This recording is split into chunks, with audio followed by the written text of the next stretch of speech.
سلامتی کونسل میں ایرانی مندوب سعید راوانی نے کہا ہے کہ سلامتی کونسل کا ایران پر اسرائیلی جارحیت کی مذمت نہ کرنا مایوس کن ہے۔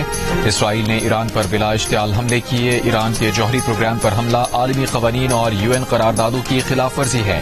ایران IAEA سے متعلق مکمل تعاون کر رہا ہے۔ سلامتی کونسل کے اجلاس میں اسرائیل کی شرکت غیر ضروری ہے۔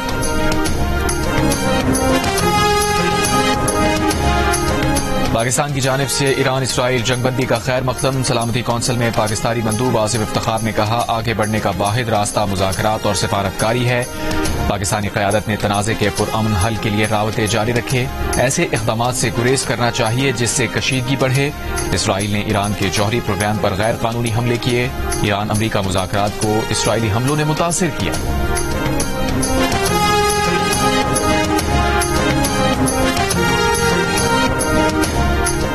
امریکی وزیر دفاع نے ایران سے متعلق امریکی میڈیا کی رپورٹ مسترد کر دی۔ کہا، ایران کا ایٹمی پروگرام مکمل تباہ کیا ہے۔ بمباری کو تباہ کن نہ کہنے والے صدر ٹرمپ کی کامیابی کے خلاف ہیں۔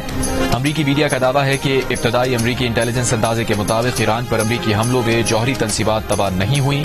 امریکی حملوں سے بنیادی مواد تباہ نہیں ہوا۔ امریکی حملوں سے ایرانی جوہری پروگرام صرف مہینوں کے لیے پیچھے ہو گیا ہے۔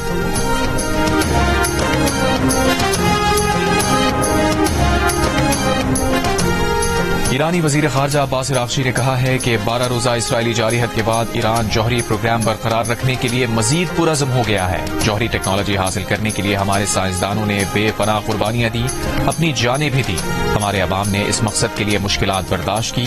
جوہری ٹیکنالوجی کے مسئلے پر ہماری قوم پر جنگ مسلط کی گئی۔ اب یہ بات یقینی ہے کہ ایران میں کوئی بھی اس ٹیکنالوجی سے دستبردار نہیں ہوگا۔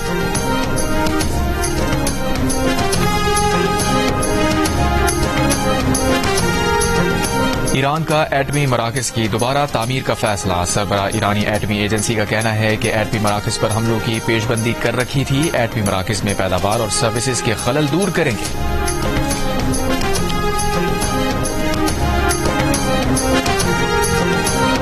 ایران کو مذاکرات کی میز پر آنا ہوگا۔ برطانیہ، فرانس اور جرمنی کے رہنما ایک آواز۔ کہا، یہ سفارتکاری کا وقت ہے۔ برطانوی وزیر اعظم آفس کے مطابق برطانوی وزیر اعظم نے فرانس کے صدر اور جرمن چانسلر سے دی ہیگ میں ملاقات کی۔ تینوں رہنماؤں میں مشرق وسطی کی صورتحال پر تبادلہ خیال۔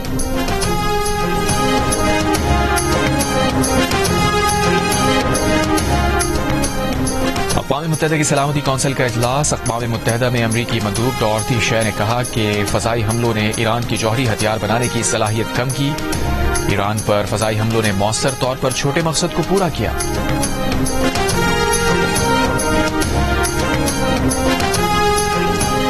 ایران کا گیلان میں دشمن کا ڈرون مار گرانے کا دعویٰ۔ تبریز میں بھی ڈرون حملوں کے خلاف ایئر ڈیفنس سسٹم فعال کر دیا گیا۔ ایرانی ایئر ڈیفنس نے شمالی شہر رشت میں ڈرون کو مار گرایا۔ اسرائیل کا 2 مشتبہ ایرانی ڈرون سرحد سے باہر روکنے کا دعویٰ۔ امکان ظاہر کیا یہ ایران کی جانب سے منگل کی صبح لانچ کیے گئے تھے۔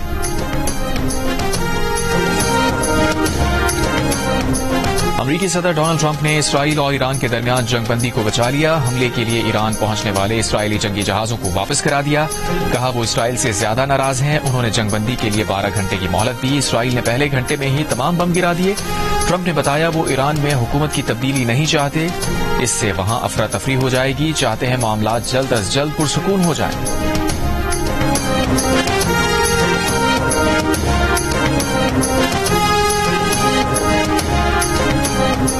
دی ہیگ میں ترک صدر ایردوان کی امریکی صدر ٹرمپ کے ساتھ ملاقات۔ ترک صدر نے کہا کہ امریکی کوششوں سے ایران اسرائیل جنگ بندی کا خیر مقدم کرتے ہیں۔ امریکہ کے ساتھ دفاعی تعاون بڑھانے سے دو طرفہ تجارتی حجم $100 ارب تک پہنچنے میں مدد ملے گی۔ توانائی، سرمایہ کاری اور دفاع کے شعبوں میں دو طرفہ تعاون بڑھانے کے مواقع ہیں۔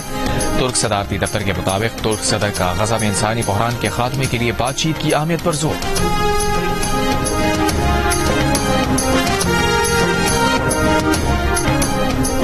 پاکستان کا ایران اور اسرائیل کے درمیان جنگ بندی کا خیر مقدم۔ وزیر اعظم شہباز شریف کا ایرانی صدر مسعود پزشکیان سے ٹیلی فونک پر رابطہ۔ وزیر اعظم شہباز شریف نے امن کی بحالی کے لیے مذاکرات اور سفارتکاری پر زور دیا۔ تمام سفارتی فورمز پر ایران کے لیے پاکستان کی حمایت کا اعادہ کیا۔ صدر پزشکیان نے حالیہ کشیدگی کے دوران پاکستان کے مستقل اور اصولی حمایت پر وزیر اعظم کا شکریہ ادا کیا۔ تنازع کے پرامن حل کو فروغ دینے میں پاکستان کے تعمیری کردار کا بھی اعتراف کیا۔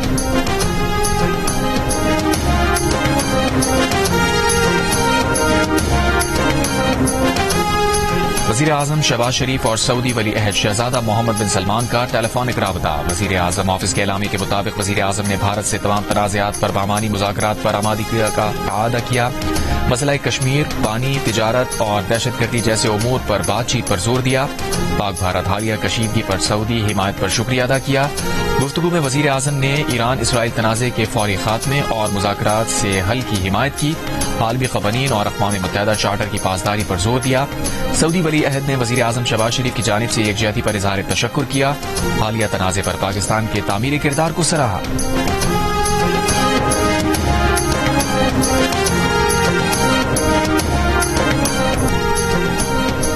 پاکستان نے مقبوضہ کشمیر کے دریاؤں پر بننے والے رتلے اور کشن گنگا متنازع ہائیڈرو پاور پروجیکٹس کے خلاف ورلڈ بینک کی کارروائی رکوانے کی بھارتی درخواست کی مخالفت کر دی۔ بھارتی میڈیا کے مطابق بھارت نے ورلڈ بینک کے ثالث کو خط لکھ کر کہا کہ بھارت سنتاس معاہدہ معطل کر چکا ہے، اس لیے رتلے اور Kishan Ganga hydro power project پر بھارت کے خلاف ورلڈ بینک کی کارروائی روک دی جائے۔ بھارتی اخبار کے مطابق ورلڈ بینک کے نیوٹرل ایکسپرٹ نے اس پر پاکستان کا موقف لیا اور پاکستان نے بھارتی درخواست کی مخالفت کر دی۔ پاکستان کا کہنا ہے کہ دونوں پروجیکٹس انڈس واٹر ٹریٹی کی خلاف ورزی ہیں اور پانی کے کم از کم بہاؤ کی شق پوری نہیں کرتے۔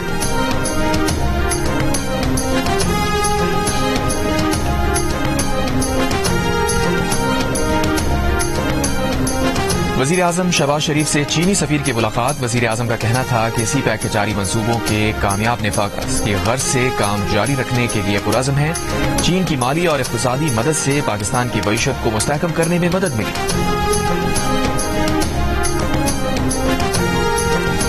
ایران اسرائیل جنگ بندی کے امریکی اعلان کے بعد تیل کی عالمی قیمتوں میں 6% سے زائد کی کمی، یہ پچھلے 2 ہفتے کی کم ترین سطح ہے۔ آبنائے ہرمز کے بند ہونے کا خطرہ فی الحال ٹلنے سے برنٹ خام تیل کی قیمت گر کر $67.66 اور WTI خام تیل کی قیمت $64.60 فی بیرل ہو گئی۔ عالمی سٹاکس میں بھی بہتری دیکھی گئی۔ S&P 500 میں 1%، نیسڈیک میں 1.3% اور جاپان کے نکئی انڈیکس میں 1.1% اضافہ۔ یورپ کا اسٹاکس انڈیکس کاروبار میں 1.3% بڑھ گیا۔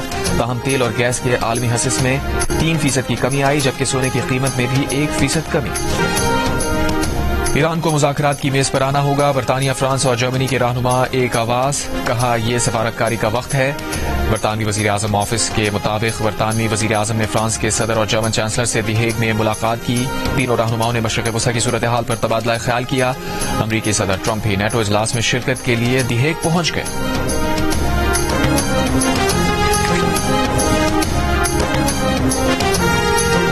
اور غزہ پر اسرائیل کے وحشیانہ حملے جاری، امداد کے لیے جمع لوگوں پر فائرنگ، گولہ باری، مزید 25 سے زائد فلسطینی شہید، بے گھر فلسطینیوں پر بھی بمباری، مزید 50 فلسطینی شہید۔ خان یونس میں حماس کا حملہ، 3 اسرائیلی فوجی ہلاک، 15 اسرائیلی فوجی زخمی۔ 2023 کے بعد اسرائیلی حملوں میں 56,077 فلسطینی شہید، 1,31,000 سے زائد زخمی۔ قطر نے غزہ جنگ بندی مذاکرات آئندہ 2 روز میں دوبارہ شروع ہونے کی امید ظاہر کر دی۔ حماس نے اسرائیلی جارحیت کے مکمل خاتمے کی پیشکش پر بات چیت کے لیے آمادگی ظاہر کر دی۔